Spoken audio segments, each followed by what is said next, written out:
प्रचार सामग्रीमा लाइक र कमेन्ट समेत नगर्न सरकारी कर्मचारी र शिक्षकलाई निर्वाचन आयोगको निर्देशन। मतदाता नामावलीमा जन्ममिति गलत प्रिन्ट भएको भन्दै शेरबहादुर देउवाको उम्मेदवारी विरुद्ध परेको उजुरी खारेज। बागी उम्मेदवारी फिर्ता लिन सत्ता गठबन्धनको निर्देशन, नभए पार्टीबाटै निकाल्ने चेतावनी। नायिका रेखा थापाको प्रवेशले मोरङ 3 को प्रतिस्पर्धा रोचक। जेठा उम्मेदवार प्रतिनिधि सभामा 79 वर्षका, प्रदेश सभामा 85 वर्षका। ओखलढुङ्गामा यज्ञराज र रामहरिको पेचिलो प्रतिस्पर्धा, माओवादी निर्णायक। रुकुम पश्चिमको प्रदेश सभामा कांग्रेसको उम्मेदवारी खारेज। नागरिक उन्मुक्ति पार्टीका लक्ष्मण थारूको पनि उम्मेदवारी खारेज। कपिलवस्तुमा सुरु भयो विप्लव पार्टीको महाधिवेशन। मक्सिर 4 गतेको चुनावले अर्थतन्त्र चलायमान बनाउन नसक्ने पूर्व गभर्नर डाक्टर चिरञ्जीवी नेपालको भनाई। नेपालमा धेरै सम्भावना रहेको र लगानीको प्रतिफल पनि अन्य देशमा पाउने भन्दा राम्रो रहेको नेपाल उद्योग वाणिज्य महासंघका वरिष्ठ उपाध्यक्ष चन्द्रप्रसाद ढकालको धारणा। ब्याज दर घटाउने अर्थमन्त्रीको योजनामा धक्का, हस्तक्षेप नगर्न अध्ययन समितिको सुझाव। बिजुली निर्यात 1 अर्ब युनिट नाग्यो। प्राधिकरणले झण्डै 8 अर्ब रुपैयाँ कमायो। दशैं सकिए लगत्तै तिहारको रमझम सुरु। भक्तपुरमा तयार हुँदैछ तिहारको पाला। युग पुरुष सत्यमोहन जोशीको स्वास्थ्यमा सामान्य सुधार। फेवा तालबाट 200 ट्रक भन्दा धेरै जलकुम्भी झार निकालियो। प्लाटिनम क्लबका बाउन्सरमाथि काठमाडौँको 16 खुट्टेमा खुकुरी प्रहार। पछिल्लो 24 घण्टामा 44 जनामा कोरोना संक्रमण। शेयर बजार मंगलबार पनि दोहोरो अङ्कले घट्यो। कारोबार रकम घटेर 55 करोड रुपियाँमा सीमित। बलिउड हिरोइनी भाग्यश्री पाटन र पशुपतिमा भन्छिन् नेपाल सुन्दर र शान्त पाए। युक्रेनको राजधानी किबामा रुसको मिसाइल आक्रमण जारी। अमेरिकाद्वारा चिलाई प्रविधिको बिक्रीमा कराई। एसियाका कम्प्युटर चिप निर्माता कम्पनीको शेयर मूल्य घट्यो र दक्षिण अफ्रिकासँगको 1 दिवसीय क्रिकेट श्रृङ्खला भारतले जित्यो। दर्शक महानुभाव नमस्कार। हाम्रो न्युजको न्युज बुलेटिनमा यहाँलाई हार्दिक स्वागत छ। म सुदीप अधिकारी। सदाको झैं आज पनि हामी उपस्थित भइसकेका छौं आजका महत्त्वपूर्ण समाचारहरू लिएर। हामीलाई अन्तिमसम्म हेर्नुहोला अनि हाम्रो मेहनतका लागि यो भिडियोमा एउटा लाइक अवश्य गर्नुहोला। दर्शक महानुभाव, पलपलको न्युज अपडेटका लागि हाम्रो च्यानललाई सब्स्क्राइब गर्नुहोस् अनि नजिकै आउने बेल आइकनलाई क्लिक गर्नुहोला। कहाँबाट हेर्दै हुनुहुन्छ अनि कस्तो लाग्दैछ, दैनिक रूपमा हेर्नुहुन्छ अथवा आज पहिलो पटक हेर्दै हुनुहुन्छ, त्यो सबै कुरा तलको कमेन्ट बक्समा कमेन्ट गरिदिनु होला। आउनुहोस् दर्शक महानुभाव, आजका महत्त्वपूर्ण समाचारहरू सुरु गरौं सरकारी कर्मचारी र शिक्षकलाई निर्वाचन आयोगले दिएको निर्देशनको प्रसङ्गबाट।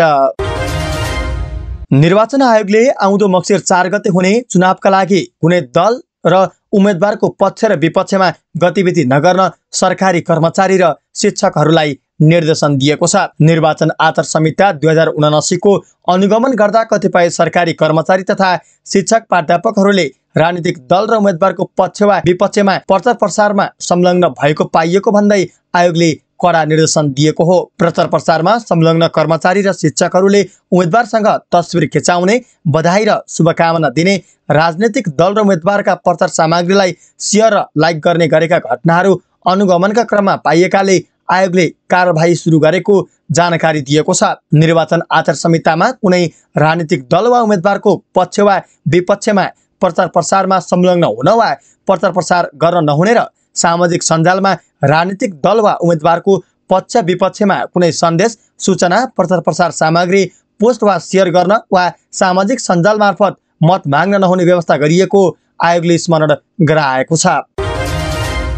प्रधानमन्त्री एवं नेपाली कांग्रेसका सभापति शेरबहादुर देउवाको उम्मेदवारी विरुद्ध परेको उजुरी खारेज भएको छ। देउवाको नागरिकतामा उल्लेख भएको जन्ममिति र मतदाता नामावलीमा भएको जन्ममिति फरक परेको भन्दै कांग्रेस बीपीका उम्मेदवार कर्ण मल्लले उम्मेदवारी खारेजीको माग गरेर सोमबार उजुरी दिनुभएको थियो। तर मंगलबार मुख्य निर्वाचन अधिकृतको कार्यालयले उजुरीलाई खारेज गरेर देउवाको उम्मेदवारी कायम गरिदिएको छ। कार्यालयले देउवाको जन्ममिति नागरिकतामा उल्लेख भएअनुसार नै 2003 जेठ 31 गते रहेको भन्दै मतदाता नामावलीमा गलत प्रिन्ट भएका कारण 2002 जेठ 31 गते उल्लेख हुन पुगेको दावी गरेको छ। देउवाको उम्मेदवारी विरुद्ध परेको उजुरी कानुन सम्मत नदेखिएको भन्दै उम्मेदवारी कायम राख्ने निर्णय गरिएको मुख्य निर्वाचन अधिकृत बालकृष्ण वाग्लेले जानकारी दिनुभयो। उम्मेदवार विरुद्ध परेको उजुरी र त्यसको जवाब तथा उम्मेदवारका सम्पूर्ण कागजातमाथि छानबिन गरेका थियौं। उहाँले भन्नुभयो, उम्मेदवारका सबै कागजात कानुन सम्मत देखिएको छ। उम्मेदवार विरुद्ध परेको उजुरी भने कानुन सम्मत देखिएन। सत्ता गठबन्धनले आउँदो मक्सिर 4 गते हुने प्रतिनिधि सभा र प्रदेशसभा सदस्य चुनावमा आधिकारिक उम्मेद्वारका विरुद्ध बागी उम्मेदवारी दिएकालाई तोकिएको समय अवधिभित्रै उम्मेदवारी फिर्ता गर्न निर्देशन दिएको छ। गठबन्धनका शीर्ष नेताहरूको मङ्गलबार बसेको बैठकले आज दिउँसो 1 बजेभित्र बागी उम्मेदवारले उम्मेदवारी फिर्ता नलिए सम्बन्धित पार्टीले निष्कासन गर्ने चेतावनी पनि दिएको छ। बैठकपछि प्रधानमन्त्री तथा नेपाली काङ्ग्रेसका सभापति शेरबहादुर देउवा, नेकपा माओवादी केन्द्रका अध्यक्ष पुष्पकमल दाहाल प्रचण्ड, नेकपा एकीकृत समाजवादीका अध्यक्ष माधव कुमार नेपाल र राष्ट्र जनमोर्चा पार्टीका अध्यक्ष चित्रबहादुर केसीद्वारा हस्ताक्षर गरिएको विज्ञप्तिमा यी विषय उल्लेख गरिएको छ। मोरङ 3बाट प्रतिनिधि सभा सदस्यका लागि नेपाली काङ्ग्रेसका डाक्टर सुनिल शर्मा र नेकपा एमालेका भानुभक्त ढकाल स्वाभाविक उम्मेद्वार हुन्। 2074मा प्रतिस्पर्धा गरेका उनीहरूले यसपटक चुनाव घोषणा नहुँदै निर्वाचन क्षेत्र केन्द्रित गतिविधि बढाएका थिए। यो क्षेत्रमा काङ्ग्रेस र एमाले हाराहारीका शक्ति हुनु भने उम्मेद्वारद्वय शर्मा र ढकालले मतदाता रिजाउन स्थानीय स्तरमा सुनाउने एजेन्डामा पनि ठुलै अन्तर छैन। यो प्रतिस्पर्धा राप्रपा नेता एवं अभिनेत्री रेखा थापाको प्रवेशले रौनकता थपिएको छ। मोरङ 3मै पर्ने सुन्दर हराइचा नगरपालिकाको सलकपुर घर भएकी थापा भदौ दोस्रो सातादेखि नै निर्वाचन क्षेत्रमा खटिएकी हुन्। यो क्षेत्रमा राप्रपाको संगठन त छ, तर जनाधार बलियो देखिँदैन। त्यसमाथि एमाले र राप्रपा नेतृत्वबीच तालमेलका लागि छलफल भएकाले रेखाले त्यही क्षेत्रमा उम्मेदवारी दिनेमा धेरैले आशंका गरेका थिए। किनकि एमालेका उम्मेदवार ढकाल थिए, उनलाई रोकेर एमालेले रेखालाई समर्थन गर्ने सम्भावना कम थियो। बरु रेखालाई मोरङकै अर्कै क्षेत्रमा लैजान सक्ने नेताहरू बताउँथे। तर रेखा निरन्तर यसै क्षेत्रमा मतदाता भेटघाटमा व्यस्त रहिन्। मोरङमा एमालेसँग तालमेल पनि भएन र रेखाले मोरङ 3बाटै प्रतिनिधि सभा सदस्यमा उम्मेदवारी दिइन्। चुनावी माहौलमै देखिएको दृश्यका कारण राप्रपाका नेताहरू मोरङ 3लाई जित्ने सम्भावना भएको क्षेत्र भन्न थालेका छन्। हुन पनि चुनावी अभियानमा रेखाले माहौल बनाएकी छन्। पार्टीका युवालाई लिएर टोलटोलमा जाने उनी महिला किशोरीहरूलाई भेट्छिन्। उनीहरूका गुनासो धैर्यपूर्वक सुन्छिन्। स्थापित अभिनेत्री उम्मेदवार बनेर आउँदा उनलाई सुन्ने, भेटेर तस्बिर खिच्न र आफ्नो भावना खोलेर राख्नेहरू पनि प्रशस्तै भेटिन्छन्। यस्ता भेटहरूमा रेखाले आफूलाई नेताका रूपमा होइन, छोरी दिदी बहिनीका रूपमा प्रस्तुत गर्छिन्। यो पटक आफूलाई जिताएर भोलि भोलि अरू छोरीहरूले पनि चुनाव लड्ने साहस बटुल्ने बताउँछिन्। अरू उम्मेदवार जस्तो जितेर गएपछि हराउने होइन, मतदाता माझ आइरहने बाचा गर्छिन्। राप्रपा उम्मेदवार रेखा थापा चुनावी अभियानमा जनताले साथ दिइरहेको बताउँछिन्। मतदाताले राम्रो प्रतिक्रिया दिइरहनु भएको छ। उनले भनिन्, माहौल राम्रो छ, हामी हाम्रा एजेन्डाहरू तयार गर्दैछौँ। थापाले भौतिक पूर्वाधार, शिक्षा, स्वास्थ्य र महिला सशक्तिकरणको मुद्दालाई चुनावी घोषणापत्रमा समेट्ने तयारी गरेकी छिन्।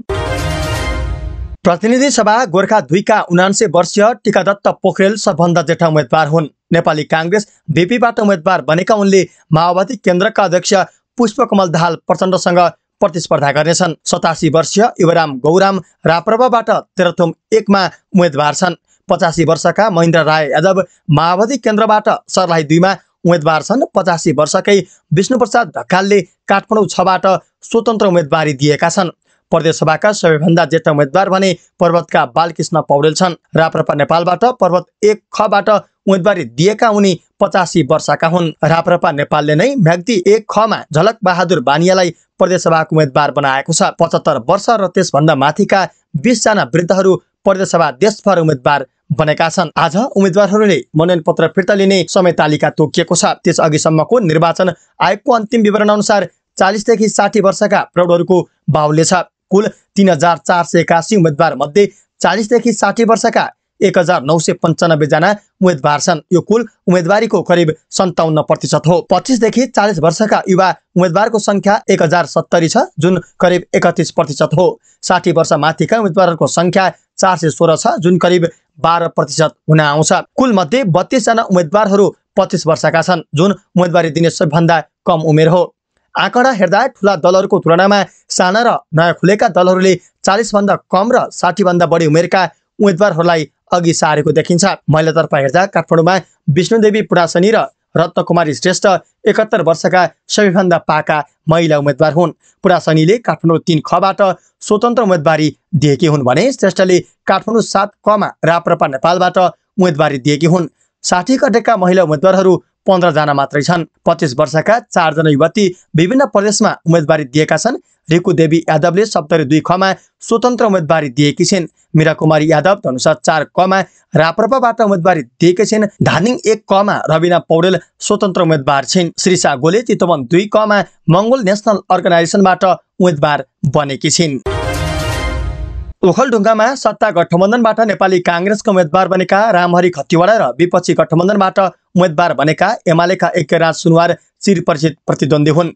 अघिल्लो निर्वाचन खतिवडा थोरै मतान्तरले सुनवारसँग पराजित भएका थिए। अहिले पुनः प्रतिस्पर्धामा उत्रिएका दुवै नेताका लागि माओवादीको भूमिकाले अर्थ राख्ने देखिन्छ। अघिल्लो निर्वाचनमा माओवादी केन्द्रले वाम गठबन्धनका कारण सुनवारलाई सहयोग गरेको थियो। यसपटक सत्ता गठबन्धन बनाएर खतिवडालाई सहयोग गर्दैछ। 2064 सालमा सम्पन्न पहिलो संविधान सभा चुनावमा माओवादीले ओखलढुङ्गाका दुवै निर्वाचन क्षेत्रमा कांग्रेस र एमालेलाई पराजित गरेको थियो। तर 2070 सालको दोस्रो संविधान सभा निर्वाचनसम्म आइपुग्दा माओवादीले दुवै क्षेत्र गुमाएन मात्रै आफ्नो भोट समेत व्यापक घटायो। तर त्यसपछिका निर्वाचनमा भने माओवादी थोरै मतसहित कहिले एमाले त कहिले कांग्रेसको सहयोगी भएर पनि निर्णायक बनिरहेको छ। पहिलो संविधान सभा निर्वाचनमा कांग्रेसका खतिवडाले टिकट पाएनन् भने एमालेका सुनवार माओवादी उम्मेदवारसँग पराजित भएका थिए। दोस्रो संविधान सभा निर्वाचनमा माओवादी उम्मेदवारलाई पराजित गरेर सुनवारले निर्वाचन क्षेत्र नम्बर 1 र खतिवडाले निर्वाचन क्षेत्र नम्बर 2 मा जिते। उक्त चुनावमा सुनवारले प्रतिस्पर्धी भन्दा करिब 3000 र खतिवडाले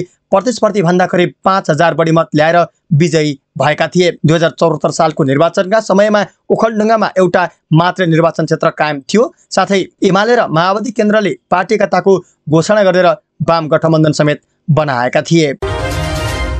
रुकुम पश्चिमको प्रदेशसभा निर्वाचन क्षेत्र खका नेपाली कांग्रेसका उम्मेदवार प्रेसम प्रकाश ओलीको उम्मेदवारी खारेज भएको छ। बैंकिङ कसुर मुद्दामा उच्च अदालत सुर्खेतले सुनाएको 1 महिना कैद र 7 लाख रुपैयाँ जरिवाना भुक्तान नगरेको देखेकाले उनको उम्मेदवारी खारेज भएको रुकुमका मुख्य निर्वाचन अधिकृत खडक बहादुर केसीले जानकारी दिनुभयो। उहाँले उम्मेदवार सो घोषणा फारममा दण्ड जरिवाना बाँकी छैन भन्नुभएको थियो। विपक्षी उम्मेदवारले उजुरी गरेपछि हामीले सुर्खेत उच्च अदालतमा पत्रचार गर्दा बाँकी छ भन्ने जवाफ आयो उहाँले भन्नुभयो। त्यसैले उहाँको उम्मेदवारी खारेज भयो।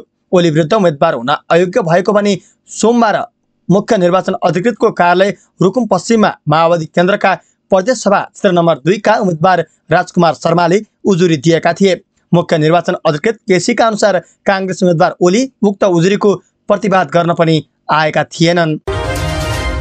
नागरिक उन्मुक्ति पार्टीका प्रतिनिधि सभा सदस्यमा उम्मेदवारी दिएका थरुहट नेता लक्ष्मण चौधरी थारूको उम्मेदवारी खारेज भएको छ। कैलाली निर्वाचन क्षेत्र नम्बर 5 बाट उम्मेदवारी दिएका चौधरीको उम्मेदवारी खारेज गरिएको मुख्य निर्वाचन अधिकृतको कार्यालयले जनाएको छ। प्रतिनिधि सभा सदस्यका उम्मेदवार रामबहादुर सिंहले चौधरी विरुद्ध दिएको उजुरीमाथि जाँचबुझ गर्दा चौधरी उम्मेदवार हुन अयोग्य पाइएकाले उम्मेदवारी खारेज गरिएको मुख्य निर्वाचन अधिकृतको कार्यालयले जनाएको छ। कैलालीको टिकापुर घटना सम्बन्धी मुद्दामा अदालतले दोषी ठहर गरी कैद सजाय समेत तोकेको अवस्थामा कैद भुक्तान नगरेका चौधरी उम्मेदवार बन्न अयोग्य देखिएको उल्लेख गरिएको छ। सामान्यतया राजनीतिक पार्टीहरूका महाधिवेशन ठूलो तामझाम र प्रचारका साथ हुने गर्छन्। त्यसमा तर पनि देश प्रदेश तथा प्रतिनिधि सभामा निर्वाचनको माहौलमा रहेका बेला नेत्रविक्रम चन्द विप्लव नेतृत्वको नेपाल कम्युनिस्ट पार्टीको 9औं महाधिवेशनले कपिलवस्तुमा कुनै सार्वजनिक चर्चा बिनै सुरु भएको छ। यसअघि सानो कार्यक्रम गर्दा पनि ठूलै प्रचार सहित गर्ने गरेको विप्लव नेतृत्वको महाधिवेशनले धेरै ध्यानाकर्षण समेत गराउन सकेको देखिएन। यसअघि काठमाडौँमा आयोजना घोषणा गरिएको महाधिवेशन कपिलवस्तुमा आयोजना गरेकाले पनि धेरै प्रचार नभएको हुन सक्छ। काठमाडौँबाट सारिएको महाधिवेशन केन्द्रीय सम्पर्क कार्यालय रहेको कपिलवस्तुको शिवागढीमा सुरु भएको हो। धर्मेन्द्र वास्तोलाले विद्रोह गरी नेकपा बहुमत गठन गरेपछि सुरु भएको महाधिवेशनमा आगामी कार्यदिशा तय गरिने यो पार्टीका नेताहरूले बताएका छन्। निर्वाचन समयमा हुने आर्थिक गतिविधिले देशको अर्थतन्त्रमा समेत 2% सम्म आर्थिक वृद्धि हुने विभिन्न अध्ययनले देखाएको छ। विगतमा नेपालमा पनि चुनाव ताका हुने आर्थिक गतिविधिले अर्थतन्त्रलाई चलायमान बनाएको देखिन्छ। राजनीतिक दलका उम्मेदवारले चुनाव जित्नका लागि अत्याधिक पैसा खर्चिने गर्दछन्। चुनावमा प्रयोग हुने खाद्य सामग्री र गाडीमा खर्च गर्दा आर्थिक गतिविधि चलायमान बन्छ। चुनावको समयमा आर्थिक गतिविधि बढी चलायमान हुने भएकाले अर्थतन्त्र पनि त्यही अनुसार चलायमान बन्ने आकलन गरिन्छ। यसैबीच आउँदो मक्सिर 4 गते हुने प्रतिनिधि सभा र प्रदेश सभा सदस्य चुनावका कारण भने देशको अर्थतन्त्र खासै सुधार नहुने विज्ञहरू बताउँछन्। नेपाल राष्ट्रिय बैंकका पूर्व गभर्नर डाक्टर चिरञ्जीवी नेपालले आउँदो मक्सिर 4 गतेको चुनावले देशको अर्थतन्त्रमा सुधार नहुने बताउनुभयो। मंगलबार न्युज एजेन्सी नेपालसँग कुरा गर्दै पूर्व गभर्नर नेपालले विगतका चुनावमा भएका आर्थिक गतिविधिले अर्थतन्त्र चलायमान बनाउने गरेको भए पनि आउँदो मङ्सिर 4 गते हुने चुनावले अर्थतन्त्रलाई चलायमान बनाउन सक्ने अवस्था नभएको उहाँले दाबी गर्नुभयो। उहाँले 1 वर्षदेखि बजारमा देखिएको तरलता अभाव सहजता हुने आकलन गरिए पनि आउँदो चुनावमा बजारमा देखिएको तरलता सहज नहुने अवस्था नभएको उहाँको विश्लेषण छ। उहाँले भन्नुभयो, अन्तर्राष्ट्रिय रूपमा हेर्दा चुनावले देशको अर्थतन्त्रमा केही फरक पार्ने गरेको छ। मलेसियाले गरेको 20 वर्षको अनुसन्धान अनुसार चुनावको बेलामा आर्थिक क्रियाकलाप बढ्नाले 1 देखि 2% आर्थिक वृद्धि पनि भएको देखिन्छ। विगतका चुनावमा नेपालमा पनि आर्थिक गतिविधि चलायमान भएको थियो। आउँदो चुनावमा अर्थतन्त्र चलायमान बन्न सक्ने अवस्था छैन, किनकि बजारमा तरलता अभावै छ। सरकारले गर्न लागेका विकास निर्माणको काम तथा नीतिगत निर्णयहरू पनि रोकिने गर्छन्। आयोजनाहरू पनि पूरा हुँदैनन्। हाम्रो जस्तो देशमा चुनावले अर्थतन्त्रलाई दबाब दिने हुन्छ। विगतका चुनावलाई हेर्दा आर्थिक गतिविधिले अर्थतन्त्रमा सहज हुन्छ, उत्पादन वृद्धि र उपभोग पनि बढ्छ भन्ने हो। तर अहिले बजारमा 1 वर्षदेखि तरलताको अभाव भइरहेको छ। तत्काल तरलता सहज हुने अवस्था नरहेको पूर्व गभर्नर चिरञ्जीवी नेपालको विश्लेषण रहेको छ। नेपाल उद्योग वाणिज्य महासंघका वरिष्ठ उपाध्यक्ष चन्द्रप्रसाद ढकालले उद्योग व्यवसाय गर्नका लागि विदेशमा भन्दा नेपालमा प्रचुर सम्भावना रहेको बताउनु भएको छ। मंगलबार गैर-आवासीय नेपाली संघको वार्षिक साधारण सभालाई सम्बोधन गर्दै वरिष्ठ उपाध्यक्ष ढकालले यस्तो बताउनु भएको हो। उहाँले नेपालमा लगानीको वातावरण प्रशस्त रहेको भन्दै विदेशमा आर्जन गरेको ज्ञान, सिप र पुँजीलाई नेपालमा भित्राउन र गैर-आवासीय नेपालीहरूलाई आग्रह समेत गर्नुभयो। नेपालमा अन्य देशको भन्दा लगानीको प्रतिफल समेत राम्रो रहेको उहाँले बताउनुभयो। नेपालमा गैर-आवासीय नेपालीहरूले लगानी गर्नका लागि पुराना र जटिल कानुन परिवर्तन भएको तथा बाँकी कानुन परिवर्तन गर्ने प्रक्रियामा रहेको उहाँको भनाइ छ। उहाँले भन्नुभयो, नेपालमा लगानीको वातावरण छ, पुराना र जटिल कानुन परिवर्तन भएका छन्, अरू कानुन परिवर्तन हुँदैछन्। नेपालमा धेरै सम्भावना रहेको छ। पछिल्लो महिनामा अर्थमन्त्री जनार्दन शर्माले ब्याज दर घटाउन जोडबल मात्रै गरेनन्, त्यसका लागि मन्त्रालयका सहसचिवको संयोजकत्वमा अध्ययन समिति नै बनाए। तरलता अभाव चर्किँदै गर्दा बैंकहरूले ब्याज दर बढाएसँगै उद्योगीहरू आन्दोलनमा उत्रिएपछि अर्थमन्त्री शर्माले सार्वजनिक रूपमै जसरी पनि ब्याज दर घटाउने बताउँदै आएका थिए। तर उनले गठन गरेको समितिले बैंक ब्याज दर निर्धारणमा हस्तक्षेप गर्न नहुने निष्कर्ष निकालेको छ। 8% को आर्थिक वृद्धिको लक्ष्य भेट्टाउन तरलता व्यवस्थापन गर्न तत्कालीन, मध्यकालीन र दीर्घकालीन योजना बनाउनु पर्ने अवस्था र 7% को मूल्य वृद्धिको लक्ष्यलाई वञ्चित सीमाभित्र राख्न ब्याज दरलाई बैंकहरूबीचको प्रतिस्पर्धाकै अनाधार तोकिनुपर्ने समितिको निष्कर्ष छ। यसले बैंक ब्याज दर बजार अर्थतन्त्रलाई खुला रूपमा छोड्नुपर्ने भएको छ। अर्थ मन्त्रालयका सहसचिव बाबुराम सुवेदीको संयोजकत्वमा गठित सुझाव समितिले सोमबार अर्थमन्त्री जनार्दन शर्मालाई प्रतिवेदन बुझाएको थियो। अध्ययनको निष्कर्षले ब्याज दरमा हस्तक्षेप गर्ने अर्थमन्त्रीको योजना अघि बढाउन समस्या हुने अध्ययन समितिका एक सदस्यले बताएका छन्। भारततर्फको बिजुली निर्यात 1 अर्ब युनिट नागेको छ।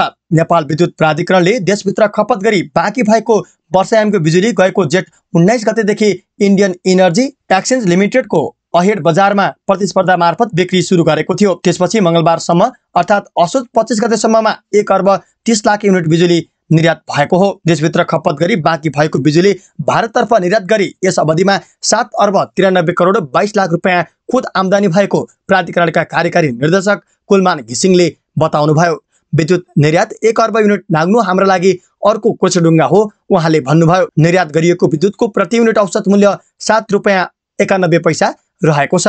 सुरुमा 2वटा विद्युत गृहको 31 मेगावाट विद्युत स्रोत मानि दैनिक रूपमा आईएक्समा बिक्री गरिएको थियो। त्यसपछि जेठ 27 गतेदेखि 6वटा जलविद्युत गृहबाट उत्पादित विद्युतलाई स्रोत मानि दैनिक रूपमा 364 मेगावाट भारतीय बजारमा प्रतिस्पर्धी दरमा बिक्री हुँदै आएको छ।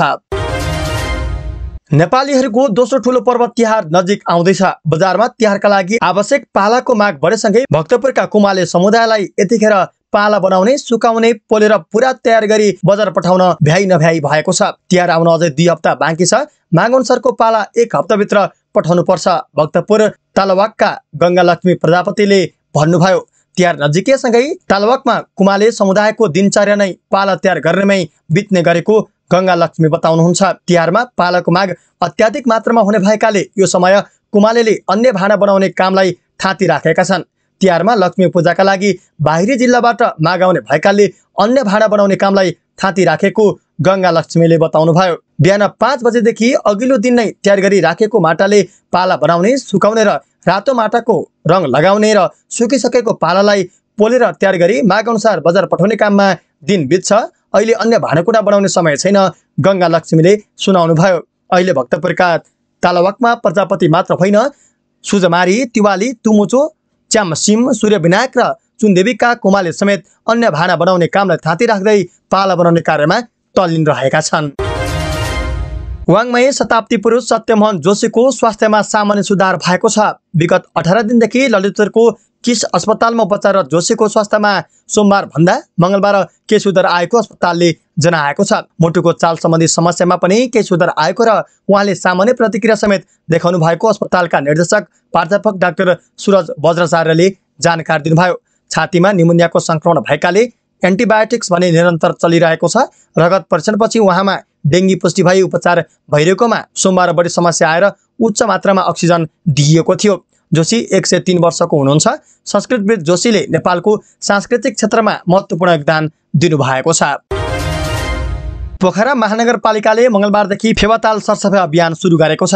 विभिन्न 33 ठाउँबाट सुरु गरिएको यस महाअभियानमा पोखरा महानगरपालिका 33 वटै वडाका जनप्रतिनिधि सहित 5000 जनाभन्दा बढीले सक्रिय सहभागिता जनाएका छन्। फेवाताल सरसफाइका क्रममा भएको यो नागरिक सहभागिता मध्ये अहिलेसम्मकै सबभन्दा धेरै हो। सबै ठाउँमा हेर्दा 5000 बढीको सहभागिता रहेको देखिन्छ। पोखरा महानगरपालिकाका मेयर धनराज आचार्यले भन्नुभयो, सुरुमा 35 ट्रक फोहोर जम्मा गर्न सकिन्छ कि भन्ने थियो, तर अन्तिमसम्म आइपुग्दा 200 बढी ट्रक फोहोर संकलन भएको छ।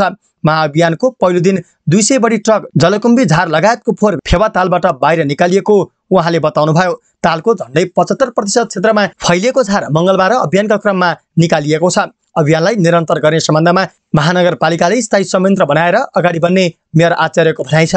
फेवाताल सरसफाई अभियानमा आमा समूह, टोल विकास संस्था, युवा क्लब, विभिन्न सरकारी तथा गैर सरकारी सङ्घ संस्था, सहकारी बैंक तथा वित्तीय संस्था, राजनीतिक दल, सुरक्षा निकाय, जनप्रतिनिधि, उद्योगी, व्यवसायी, पर्यटन सम्बद्ध सङ्घ संस्थाको सहभागिता रहेको थियो।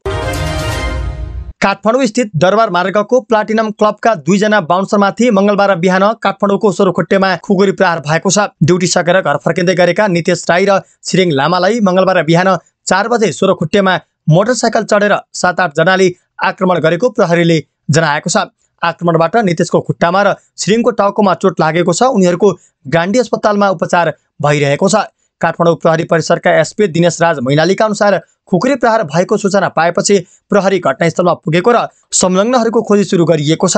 प्लाटिनम क्लबमा काभ्रेका अमित लामा सहितको लगानी छ। उक्त क्लबमा केही महिना अघि बाउन्सरहरू नितेश र छिरिङ सहितले एक समूहमाथि कुटपिट गरेका थिए। प्रहरी स्रोतका अनुसार पछि कुटपिटमा परेका समूह नै पक्राउ परेका थिए। सोही समूहले नितेश र छिरिङसँग बदला लिएको नसक्ने प्रहरी अधिकृत बताउँछन्। पछिल्लो 24 घण्टामा 44 जनामा कोभिड-19 अर्थात् कोरोना भाइरसको संक्रमण पुष्टि भएको छ। पीसीआर र एन्टिजेन गरी 2222 जनाको नमुना परीक्षण गर्दा 44 जनामा संक्रमण पुष्टि भएको स्वास्थ्य तथा जनसङ्ख्या मन्त्रालयले जनाएको छ। यस्तै थप 29 जना निको भएसँगै सक्रिय संक्रमितको संख्या 575 जनामा झरेको छ। लगातार दोस्रो दिन मंगलबार पनि शेयर बजार दोहोरो अङ्कले घटेको छ। सोमबार 27 अङ्कले घटेको शेयर बजार परिसूचक नेप्से मंगलबार 16.06 अङ्कले घटेर 1855.16 बिन्दुमा झरेको छ। मंगलबार व्यापार र होटल बाहेक अरू सबै समूहको शेयर ओह्रालो लागेको छ। नेप्सेसँगै कारोबार रकममा पनि कमी आएको छ। 229 वटा कम्पनीको 17,68,043 शेयर 55 करोड 28 लाख रुपियाँमा कारोबार भएको छ। सबभन्दा धेरै नबिल बैंकको 3 करोड 10 लाख रुपियाँको शेयर किनबेच भयो। मंगलबार विन्दवासिनी हाइड्रो पावर विकास कम्पनीको शेयर 7% भन्दा धेरैले र सिंगटी हाइड्रोको शेयर 4% भन्दा धेरैले घटेको छ। समग्रमा बजार घटे पनि समेत लघुवित्त र अभियान लघुवित्तको शेयर 10% ले बढेको छ। मैंने प्यार किया फेम्ड बलिउड अभिनेत्री भाग्यश्री नेपाल घुमघाम गर्दै मंगलबार अपराह्न स्वदेश फर्किएकी छिन्। 2 दिने नेपाल बसाइमा उनले पाटन दरबार स्क्वायर र पशुपतिनाथ मन्दिर भ्रमण गरिन्। नेपाल पर्यटन बोर्डको निम्तमा आएकी उनलाई बोर्डले स्वागत तथा विदाई पनि गर्यो। नेपाल पर्यटन बोर्डले अभिनेत्री भाग्यश्रीको नेपाल घुमघामबारे भिडियो सन्देश जारी गरेको, जहाँ उनले नेपाली आफूलाई सुन्दर लागेको र पुनः बालबच्चा लिएर घुम्न आउने बताएकी छिन्। म रमणीय काठमाडौँ घुम्न आएको छु। म सधैँ यहाँ आउन चाहन्थे, तर मेसो मिलेको थिएन। भारतसँग निकट भएकाले तपाईलाई जुनसुकै बेला पनि जान मन लाग्छ। त्यो योजनाले कहिल्यै मूर्तरूप पाएको थिएन। यहाँ आइसकेपछि मलाई लाग्यो काठमाडौँ घुम्नै पर्ने ठाउँ रहेछ।